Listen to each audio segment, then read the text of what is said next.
bataille de service.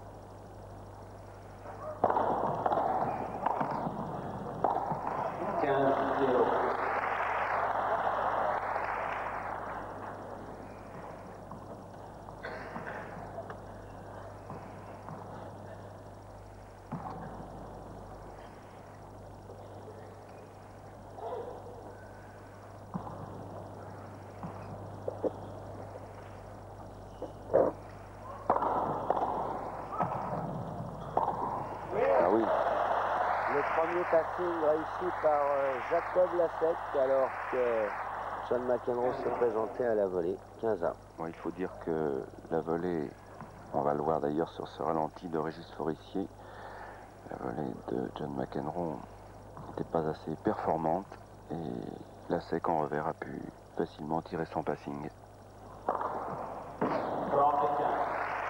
Mais aussitôt derrière, belle réaction. 3e S pour John McEnroe.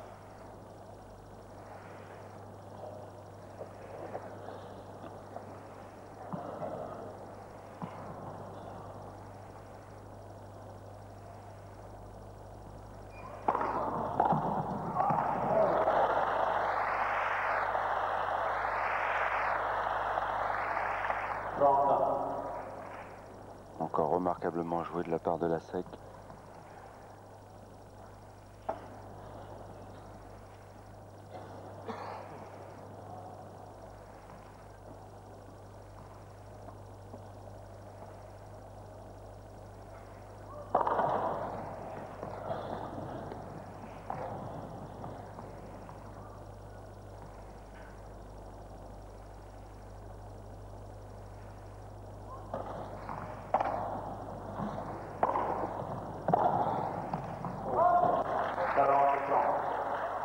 Et balle de 2-1 pour l'Américain, vous l'avez vu, dès qu'il peut monter au filet, il ne s'emprise pas.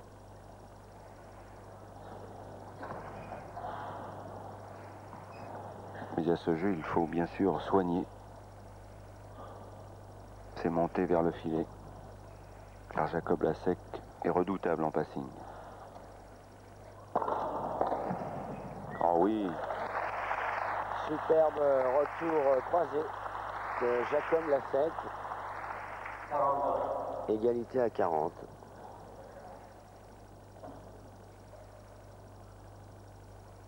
Pourtant, c'était bien servi de la part de John.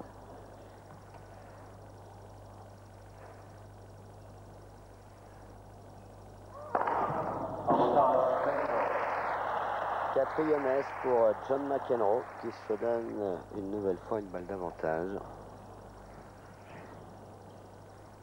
Balle de jeu.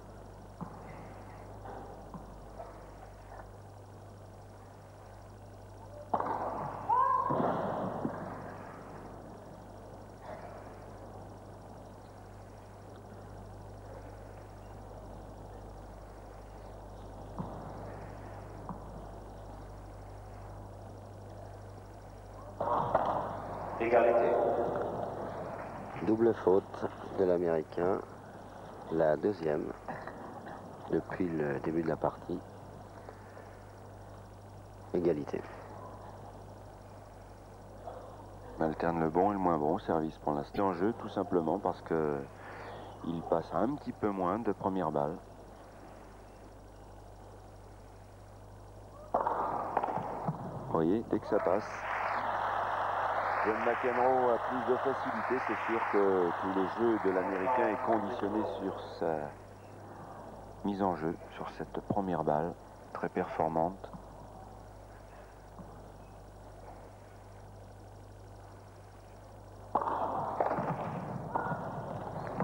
Et oui, bien joué, bel enchaînement, c'est tout le jeu de John McEnroe. Dès qu'il retrouve une première balle, il a plus de facilité à gagner son service. C'est ce qui s'est produit. On en a vu la parfaite illustration Lecomte qui lui avait barré la route. Et enfin, Hackstadt, battu par l'Australien Cahill. Henri Lecomte qui, rappelons-le, a été éliminé au stade des quarts de finale par le Suédois Anders Yarid.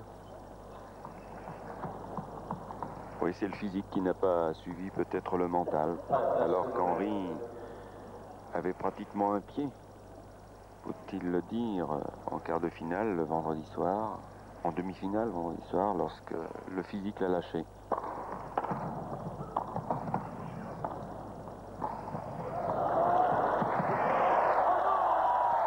oui, quel point! Le plus beau depuis le début du match.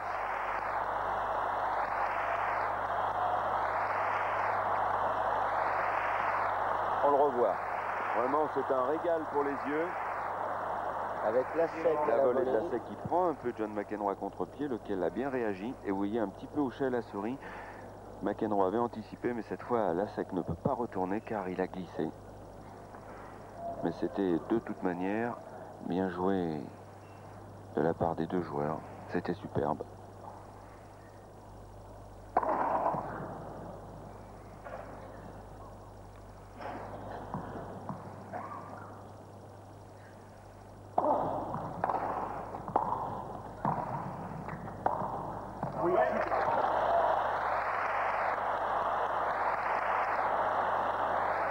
Elle est faute, je pense, cette balle de Jacob Lasek. Écoutez, ça va être intéressant de le revoir parce que c'est vrai que John McEnroe s'est retourné vers le juge de ligne parce que pour lui demander d'intervenir, Jacob Lasek n'est pas d'accord, on va voir.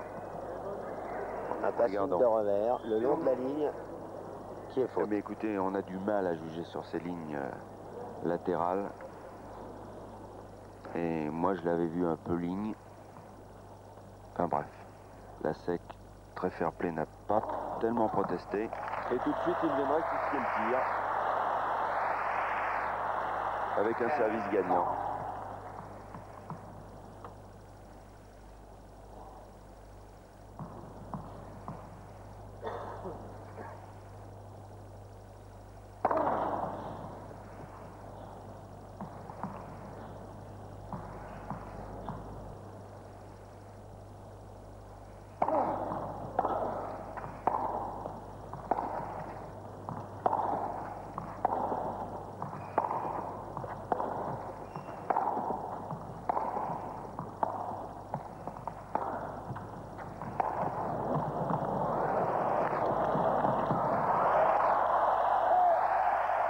Sur la ligne.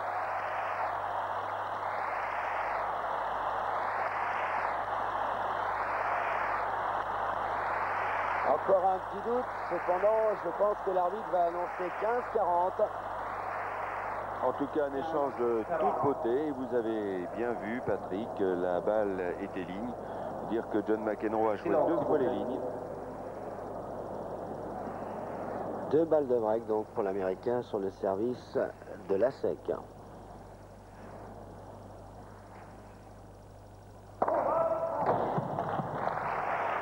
Qui réussit un ace. Le deuxième et qui continue de discuter. Oui, mais il n'est pas content, Lasek, là, quand même. Hein. Il a estimé que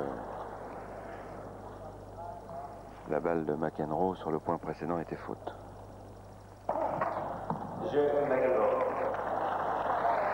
Et là, voilà en fait, John McEnroe qui vient donc de faire le premier break de cette finale. Il vient de ravir le service du Suisse. Qui vient de commettre une double faute à un moment important.